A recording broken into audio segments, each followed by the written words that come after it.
Si, je pense que bêtement, le titre de champion de France, il est vraiment l'aboutissement d'une magnifique saison. Une saison où on n'a que 3 défaites. Dans les 3 défaites, 2 fois contre l'équipe qu'on rencontre en finale. Tu as 2 de tes ailières qui sont blessées, donc tu joues à 6, dont 2 meneuses. Tu viens de jouer la veille à 20h. T'es pas du tout favori, mais c'est à la maison. Et puis le scénario, il est terrible, hein. Tu pars à -15, tu reviens. Elles ont la balle de match, elles loupent le lancer franc. Donc tu vas en prolongation et puis tu gagnes. Et puis à Bayard, c'était...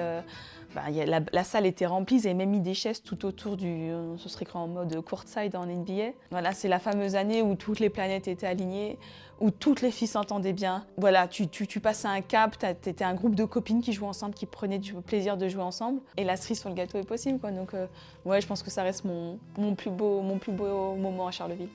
Des moments de doute, je pense qu'on en a tous, que ce soit par la blessure, comment je vais revenir, par les résultats. Surtout quand tu as un rôle important dans l'équipe, tu sens que tu as un impact, donc tu as cette remise en question. Par l'environnement aussi, hein. Il y a des saisons où quelquefois les groupes ne s'entendent pas bien et tu te dis, en fait, on est tout le temps ensemble, comment je vais m'en sortir? Mais c'est vrai que les périodes de doute, là où c'est le plus compliqué, c'est que maintenant on vit aussi dans une société de jugement. Donc c'est-à-dire que tu as déjà ta remise en question personnelle. Parce que quand tu es sportif, tu es dur envers toi-même, tu es dur, tu es exigeante. Donc tu as ta remise en question. Tu as les résultats de toi-même, de ce que tu es capable de te dire, j'ai été nulle.